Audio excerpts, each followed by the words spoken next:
I'm Aubrey Sitterson, and this is SKALD. You're listening to the only story that matters. This is true oral storytelling.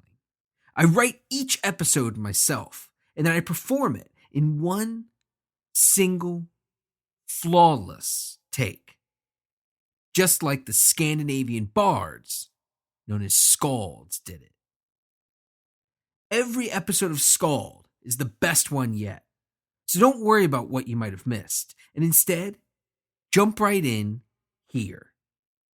Later on, if you're interested in finding out what happened earlier, previous podcast episodes are available for free, or you can get the SKALD Prose volumes for only $2.99 each, exclusively on Amazon. This isn't me reading you a story. This is me telling you a story. This is SKALD, part 55.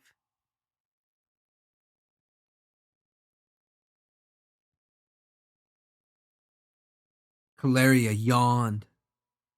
She had been working for days, working consistently, unceasingly, only stealing quick naps when she could. Though it had only been days, it felt like ages, felt like she had been there in the factory for her entire life.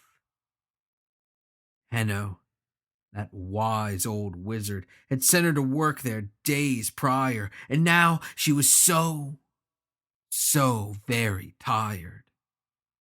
Tired. Not from exhaustion, not from physical exhaustion, but from boredom. Henno had sent her to the factory, but not just to join those teeming masses of unskilled, senseless workers. No, she was far above that. She was far better than that. With her innate talents, with everything the old wizard had taught her, she was meant for better things. She had far more potential, had far more to offer than those mere workers.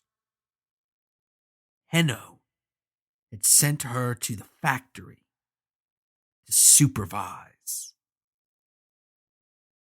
And it wasn't just any factory.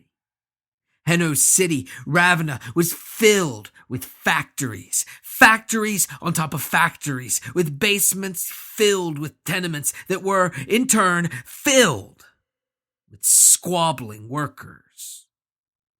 They were content to wallow in filth and destitution during their few hours away from work, before trudging back upstairs to the factories, the ones that never closed, the ones that always buzzed with activity, no matter what time of day or night. Those factories constructed carts and sleds, built tools for workers, and assembled arcane machinery in accordance with Henno's exacting specifications. They were all part of Ravenna's unending expansion, part of Henno's plan to elevate Ravenna, himself, Kallerya, and the very workers that she now gazed out upon. But this factory, the one that Kallerya had been sent to, the one that Henno had placed her in charge of, this factory was special. While all the other factories served important roles, served roles that were vital to Ravenna's continued growth and elevation, this factory, Kallerya's factory, was vital to the continued existence of all the others. Kallerya's factory produced the raw materials, the ore, the steel, the planks of wood and blocks of stone that the rest of those buzzing workshops used to produce their goods. Without this factory, the others would fail. Ravenna would fail. To be trusted with the factory was a tremendous responsibility and a tremendous honor. A fact that was not lost upon Kallerya. Henno had tasked her with overseeing the entirety of the factory.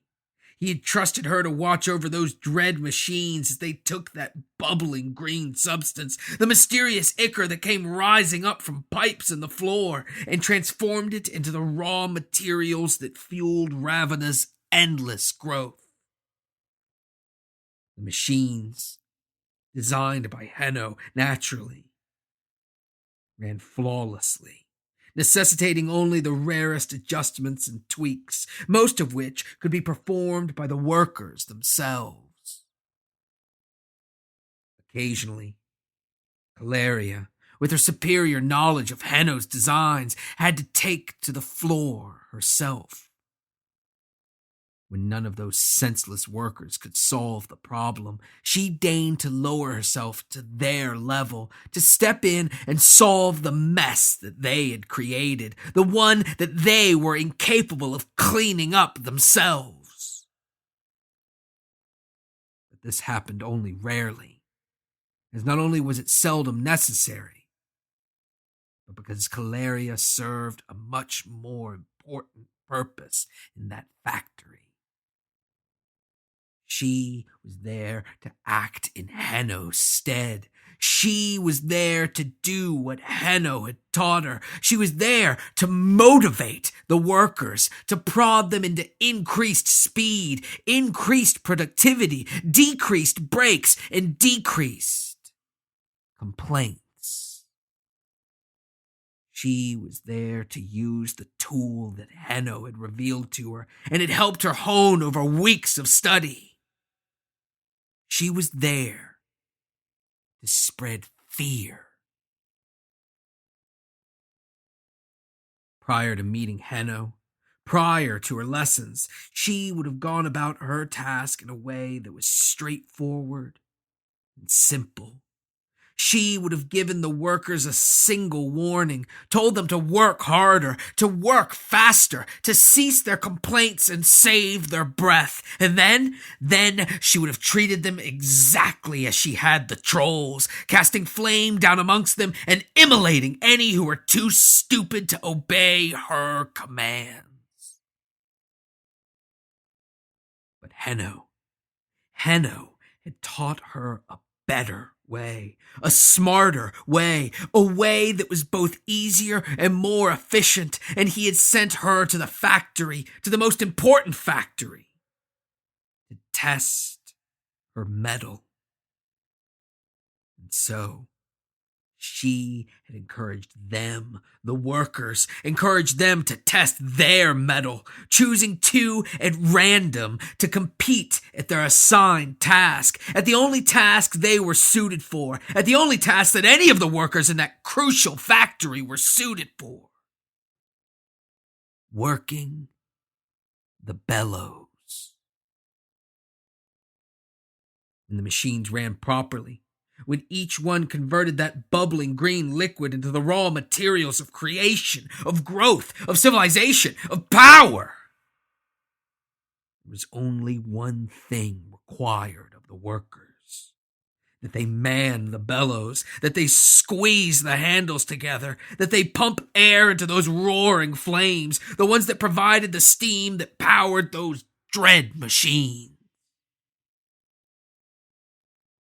Other workers would come and go, would retrieve the ore, the wood, and the stone, would load up wheelbarrows and carts, tools only made possible through this factory, Kallerya's factory, and its continued operation. But the workers assigned there, the workers assigned to Kallerya's factory, had one and only one function: power the bellows. And so she had chosen two at random, the two strongest, the two hardiest, so as to make it interesting. And she had pitted them against one another, challenging them each to work longer, to work harder, to work faster than their opponent. She'd seen Henno use the strategy unfailingly, time and time again, but still, she was skeptical. She found it difficult to believe that the workers would so easily be pitted against one another, that they, even as simple, as senseless, as moronic as they were, would see one another as rivals when simply told to by her, by their true rival. She who would see them work their fingers to the bone, work until they collapsed from exhaustion. She shook her head. It made no sense. It was sheer foolishness. How two workers, both of whom were oppressed, were impressed into service, would, at the slightest provocation, turn, and not turn against their master. That would make sense. That she could understand. No. All it took was a contest. All it took was a single carrot dangled between them and the workers, though they shared a common cause, though they shared a common plight and a common enemy. They, the workers, turned on each other. But as skeptical as she was, Henno had been right. She had called for a contest, called for a competition, and she had selected her two workers. Champions, she called them, a dramatic touch that she had added to Henno's tried and true methods. She ordered them to their bellows. She ordered them to begin work, and she announced that there would be no stops, there would be no breaks, until one of them gave up, until one of them failed, and the other was declared the winner. She expected them to balk, expected them to scoff, to laugh, maybe even to rise up against her. They obeyed. They went to work. In discussing the tactic with Henno, she'd expressed her doubts. She was doubtful that they would fling themselves headlong into their labors. She had expected them to at least start slowly, to attempt to pace themselves against their competition, to recognize that even though they competed, they were not true rivals. Once again, Henno was proven right.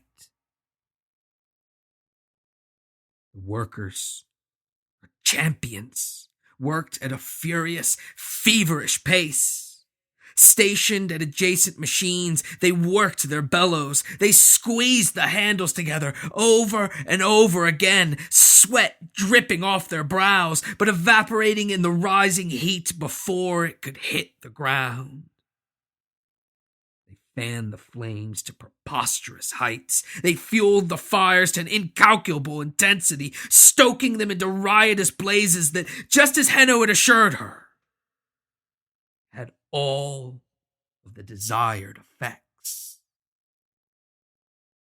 First, the obvious, the increased heat, the licking flames. They powered the dread machine.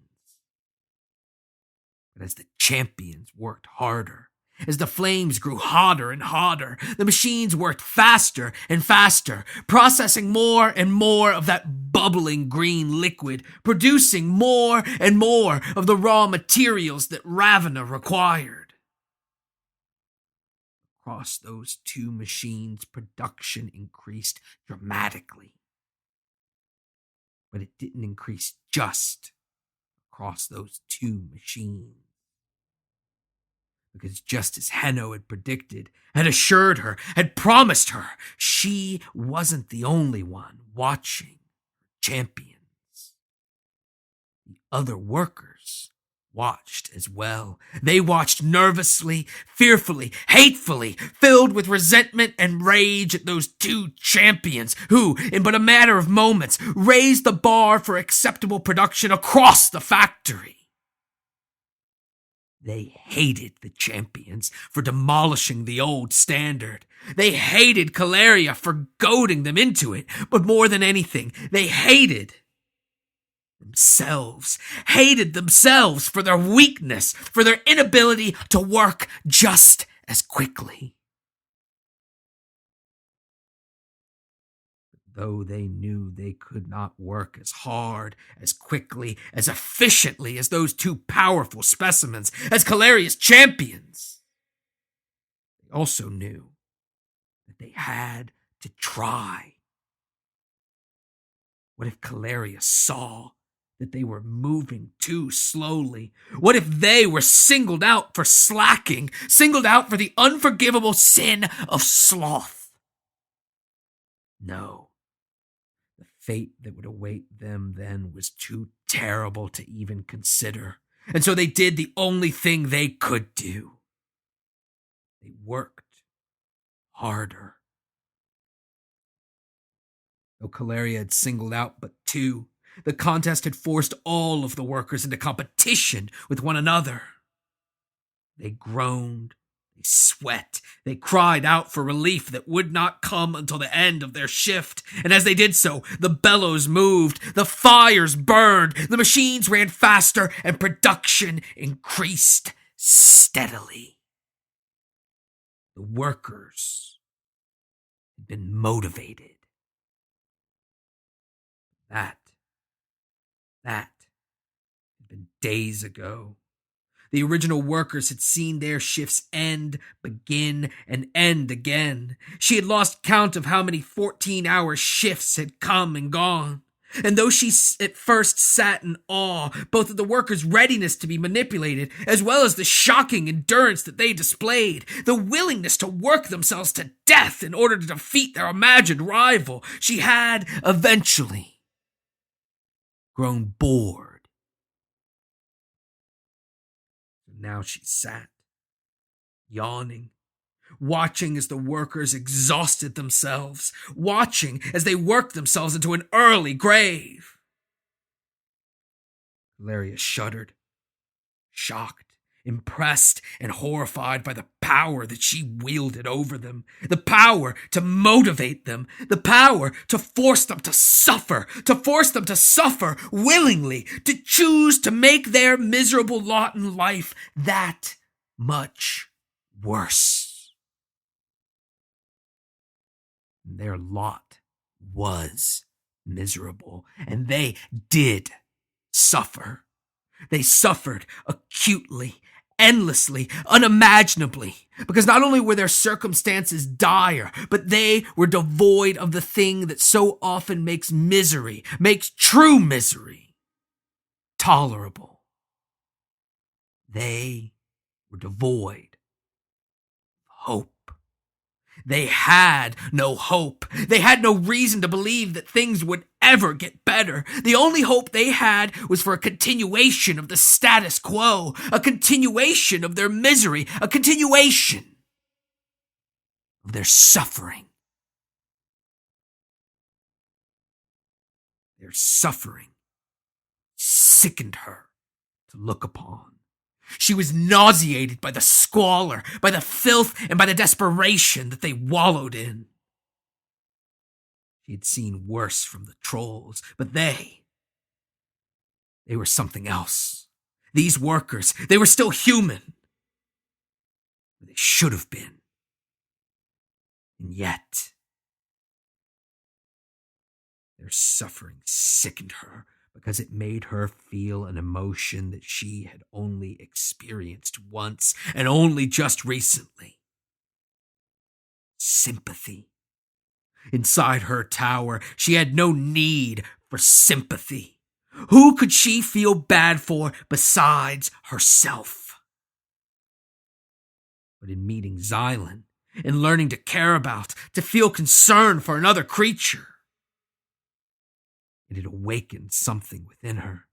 And now it stirred again as she looked out upon those poor souls. The sympathy welled up and soured her stomach because it was tainted with something else. The knowledge that their suffering was her fault. Not all of it. No, of course not all of it. Whether she was there or not, she knew that they would remain stuck in the factory, working endlessly. But she also knew she had made things worse. She had piled misery upon misery, manipulating the workers into working harder than they might, harder than they would otherwise, harder than they even should. And for what? It was certainly no benefit to them. Their misery wasn't lessened in any way. In fact, it was increased many times over. More suffering than any human should endure had been heaped on those wretched heads, and it had been done by her hands. The thought of it made her ill. But as her stomach curdled, as she thought bitterly back upon Xylan, upon her Xylan, as she scowled at her champions, both clearly flagging, struggling to keep up their unsustainable pace at the bellows, she was soon reminded of something else. Her own suffering. These workers, these fools, they weren't the only ones who suffered. She had spent her entire life suffering, locked away in a dead tower in a dying world, surrounded by monsters who wanted nothing more than to tear her home apart, to tear her apart, to devour her, or even, worst of all, to turn her into one of them. Even her rescue party, they had brought no salvation. They brought only additional misery, additional suffering. A cruel, cackling scavenger that laughed at her, that laughed at everything, and a savage brute, a bloody oaf, a brutal murderer. They had filled her with false hope, the only thing worse than having no hope at all. They had destroyed her home, and they had destroyed her very world, stranding her here, surrounded once again by senseless fools and their nescient suffering. It was important not to forget why they suffered. It was crucial to remember the ultimate goal that she, Henno himself, and all of Ravenna strive toward. Every ounce of suffering, every inch of pain, every drop of misery went to ensure that she could live the life she currently enjoyed. And did she not deserve to have a good life? After all she'd endured, did she not deserve an end to her suffering? She did. Of course she did. It was unfair. It was unjust for her to lose her entire life to that tower, to those trolls, to that awful, broken, dying world, to lose Xylan to that callous murderer. And now, finally, it was her turn to finally enjoy her life. And the reason that she was able to enjoy herself, the reason that she could finally have a life that was comfortable, that didn't fill her with dread and with fear, was the very suffering that now sickened her. Their suffering, their misery, their very blood, their sweat, and their tears afforded her this life, afforded her this opportunity to be comfortable, to learn from Henno, to better herself, to become better. She was special. She was different. She had that innate talent, one that no one else possessed, certainly not the workers, not even Henno himself. She could rise to great heights, the greatest of heights. Was it not her duty to pursue them? No, she had suffered enough.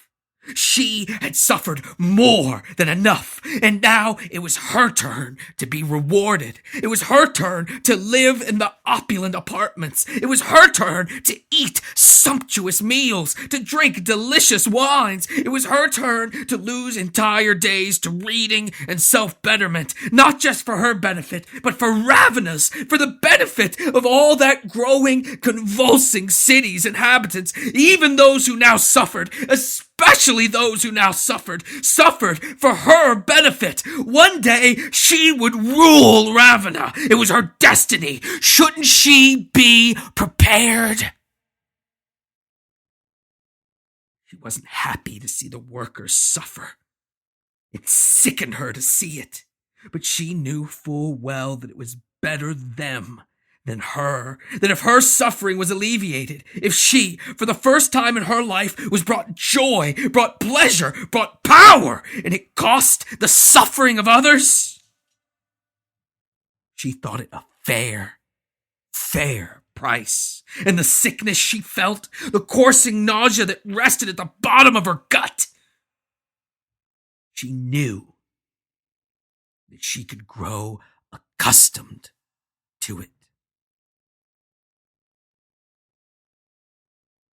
And she sat there, lost in thought, gazing out at the workers, at her workers. The nausea suddenly dissipated as it was replaced by another feeling deep inside of her. Excitement. She, Kallerya, the cunning sorceress princess, was excited because the contest, her contest, had come to an end. One of those champions was a champion no more, because in the middle of his labors, without speaking a word, not daring to waste his precious breath upon something as frivolous as a cry, that former champion had pitched forward. He fell to the floor quickly, and suddenly, his head smashing upon the stones with a crack, dazing the exhausted worker. While the winner, Kallerya's champion, most definitely slowed his pace, he did not stop working the bellows to help his rival, nor did any of the other workers in the factory. Henno's methods were as effective as he had claimed. Kallerya went down to the floor, picking her way through the crowds of workers and machinery, nimbly stepping over the blood pooling upon the stone floor, the thick red gore that oozed from the groaning worker who still lay unconscious at her feet. Congratulations! Though it pained her, though it was nothing but an act, she spoke the word joyously, touching the winner, her champion, gently on his shoulder. You won, as I knew that you would. Competition always brings out the best in people. Though it ushered the nausea back in, she steeled herself, and she spoke the words Henno had taught her. And as is customary, the winner, my champion, may choose his reward. She gestured at the prone worker, the defeated worker, the one to whom consciousness was just now returning. If you wish, you and your rival may skip your next shift with full pay. Once again, as Henno had taught her, she touched her champion gently. She touched the still toiling worker, he who dutifully manned the bellows, even as Kallerya congratulated him. Or you may elevate yourself, as I truly hope you will decide to. You can earn yourself a promotion and see your rival demoted. champion, continuing to work the bellows at a steady pace, weighed his options. A shift off with full pay? It was unheard of. It was unthinkable. He'd never known someone with a shift off. He'd never even heard of someone getting a shift off, because everyone he'd ever heard of had chosen the second option. A chance out. A chance to rise up the ranks. A chance to become, possibly, like her, like Kallerya. To finally, after all these years, elevate himself. He could leave this miserable factory. He could cease working these insufferable bellows. And he could finally have a chance at happiness. He could have hope for something better. He heard a groan, and he looked down. It was the other worker, the defeated worker, the loser, his vanquished rival, and, prior to the contest, his friend. Still working the bellows, always working the bellows. He looked down as his friend reached up helplessly toward him, sobbing softly. Please, a day off for both of us. Isn't it enough? He stared down, lost in thought. A day off.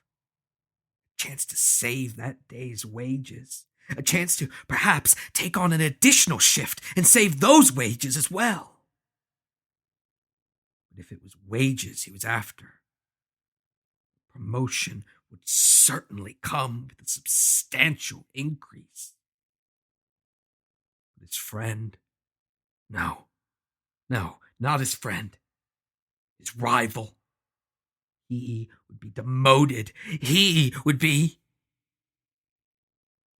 We've celebrated enough. I need your answer.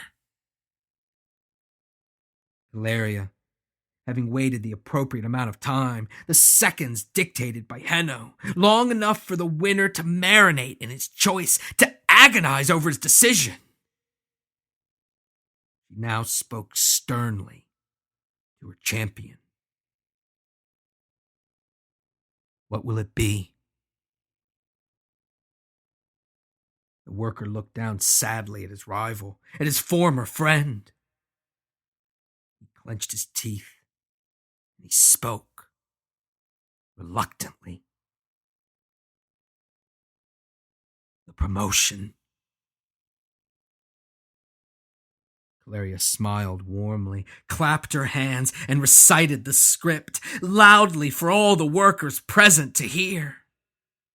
Good. Just as I had hoped. I knew that you were meant for better things.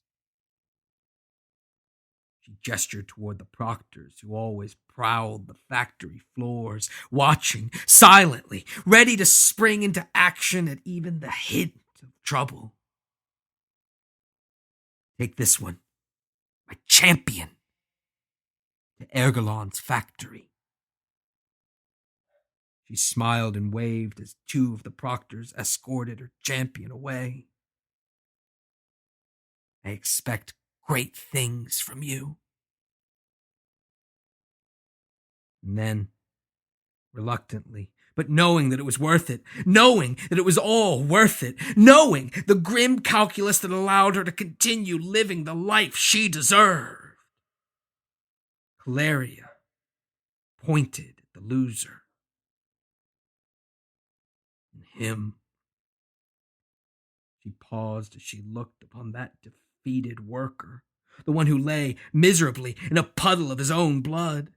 And as that worker croaked out his desperate pleas, as he mewled pitifully, begging for mercy, Kallerya spoke in a voice that was soft, sad, and determined. Take him down below. He'll fuel this city, one way or the other.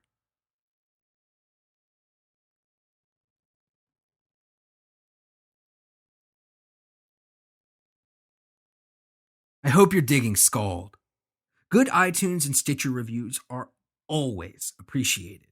But today, I want to ask you for something else. Amazon reviews. Even if you haven't read the volume, if you've heard the episodes it contains, you're more than qualified to leave a review. Check out this one for Volume 2, By Blood and by Fire. It comes from an anonymous SKALD fan. Maul keeps smashing heads and ignoring names in Volume 2. The one true King of Men has no time to remember the names of the scores that have fallen under his cudgel. Whether you're up to speed with the first volume or just jumping right in, there is no way you can read this and not be sucked into the world that Aubrey paints. SKALD is completely free to download every single week. But I need your help to keep it going. If you want SKALD to continue, if you want to hear the rest of this epic, totally unique tale, head to patreon.com/SKALD today. Patreon allows you to pledge however much you want, even just $1 or $2, which is then charged to your credit card at the end of the month. Patreon is the only way that I monetize my work on this show, so it's crucial that SKALD fans sign up, and sign up today. Patreon.com/SKALD. Please talk about SKALD on social media, and make sure to tag me so I can share your posts. I'm Aubrey Sitterson on Facebook, Twitter, Tumblr, Instagram, and Snapchat. I am shameless, and I share all compliments and positive reviews, so keep them coming. You can also hit up AubreySitterson.com for links to everything, including SKALD, my wrestling talk show Straight Shoot, my comics work, bio, contact information, and more. This week's recommendation is actually some more of my work. It's Street Fighter G.I. Joe #2, on sale right this very second. This issue contains the second half of the opening round, as we whittle our 16 combatants down to a mere 8. If you like the brutal fights in SKALD, you're going to love the wall-to-wall action in Street Fighter G.I. Joe. You can and should find it at your local comic shop, or digitally on Comixology.com. Thanks for listening. I'll talk at you next week.